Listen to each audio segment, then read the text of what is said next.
मौसम है हिकड़ी जन हिता पई वने बी हिन पई वने दोल बदा पैन समझ ते इन टबक ढिबक ढिबक ढिबक तो जा शादी जा दी बदा अब 25 मार्च ते शादी आ वियाणे जदा कार्ड छपजी विया उमरकोट ओबाड़ो जेकबाबाद झलमंगसी लस बेले तई तो दावतो दिनियो वडा तो काज कया हैदराबाद जा तो हाल बुक कराया 30 लाख रुपया दई तो हाल बुक करायो 150 गाड़ी जो जुलूस 80,000 दई घोट जे गाड़ी के सिंगारो आए वने पो सही ईसे जो पुट पढ़ण जण हैदराबाद जुलूस में पे वने छोरा नचण वाला रसन सा पाण के बदियो सुजुकी में बिठाइन तने के झल नता दीन घर पहुंचण का पो 3 डी हंगदा तने उनन जी जान छुटदी ये छोरा नचन पिया शादियन में वा शादी थी हाल बुक था जुलूस निकता दोहल वगा खदड़ा कुठा छेला नचा सब कुछ थियो घोट परणाए घर वठी आया सी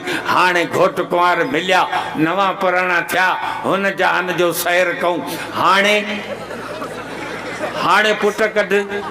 हाने औलाद कढ ॾिसां भला अहिड़ो तो फने कान आहे न त टोपी नक ते रखियो मार्केट में पांचा तो गेलिए न हाने माई मां औलाद कढ ॾिसां भला तोखे जेके भला भलियूं करणी थे तो भला भलियूं कर डी रात एक कर यो बिल्डोजर तू रात जो भला डी जो भला जेको वड़ने तो तू कर पर औलाद तुझे वस में कोने को औलाद अल्लाह ताला पंहिंजे कुदरत ऐं कंट्रोल में रखियो आहे या त औलाद न दे भले खान खान जो पुट जे अरबपति हुजे खरबपति हुजे जोर ॾेई बीरे हिकड़ी तंदला कयो सघंदो पर जे ॾींहण ते अचे त ग़रीब मिस्किन जो घर भरे छॾे कुर्बान वञा हिन क़ौम जे लीडरनि तां ज़रदारी के पुट हिकिड़ो ॾिनई सो बि चरियो हंजो ही गरीब जेको केले में गुॾ पियो करे जंहिंजी गंजी फाटी पई आहे जंहिंजा पांचा फाटा पिया आहिनि जंहिंजी सवार त कान्हे का सॼो ॾींहुं पघर में हलियो शाम जो ई थ्रेशर ते बीठो सुञाणप में कोन थो अचे त अब्बा आहे या चाचा आहे हंजो लट में सॼो भरियो पियो आहे ही मज़ूर मज़ूरी करे घर पहुतो ई वलर ॿारनि जो जहिड़ा वाड़े मां छेला निकिता धन छोरनि जो की गोदनि में टिपड़िया पिया आहिनि की टंगनि में बाबा अब्बा बाबा बाबा के अब्बा खटू भरी पियो ज़रदारी जड़े अरबपति खरबपति के हिकिड़ो छोरो ॾेई ग़रीब जो घर ॿारनि सां भरे छॾई वाह मालिक तुंहिंजी हान वाह कुदरत तबारक अल्लाह अहसनुल खालिकीन को बरकत वारी आहे तुंहिंजे रब जी ज़ात जंहिंसां दुनिया जो को बि कारीगर मुक़ाबिलो करे नथो सघे मुंहिंजा दोस्त ही निज़ाम औलाद वारो अल्लाह ताला पंहिंजे कंट्रोल में रखियो आहे न ॾे रुगो नियाणियूं ॾे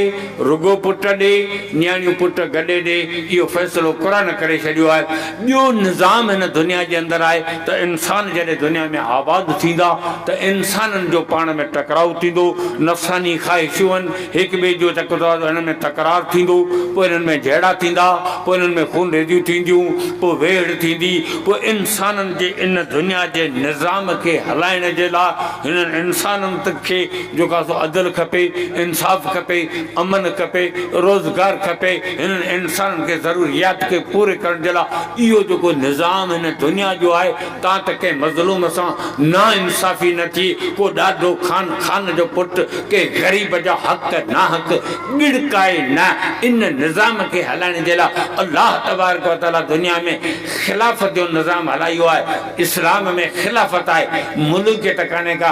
मालिक ऐं मालिक सिर्फ़ रब जी ज़ात आहे तबारकल्लज़ी बियदिहिल मुल्क व हुवा अला कुल्लि शैइन क़दीर मालिक सिर्फ़ रब जी ज़ात आहे शहंशाह सिर्फ़ रब जी ज़ात आहे इंसान के रब ख़लीफ़ो बनायो आहे ऐं ख़लीफ़ो थी आयो आहे इन्ना वइज़ क़ाल रब्बुका लिल मलाइकति इन्नी जाइलुन फिल अर्ज़ि ख़लीफ़ा ज़मीन जे अंदरि बादशाही सिस्टम कोन हलायो आहे ख़िलाफ़त जो सिस्टम हलाई आहे आदम के ख़लीफ़ो कई या दाऊद इन्ना जअलनाका ख़लीफ़तन फिल अर्ज़ ओए दाऊद तोखे आऊं ज़मीन ते पंहिंजो ख़लीफ़ो थो करियां वअदल्लाहु अल्लज़ीना आमनु मिनकुम व आमिलु सलात लयस्तख़लिफ़न्नहुम फिल अर्ज़ ज़मीन ते अल्लाह ताला खिलाफत जो सिस्टम हलायो आहे ऐं इंसान के ख़लीफ़ो करे मुक़रर कई आहे।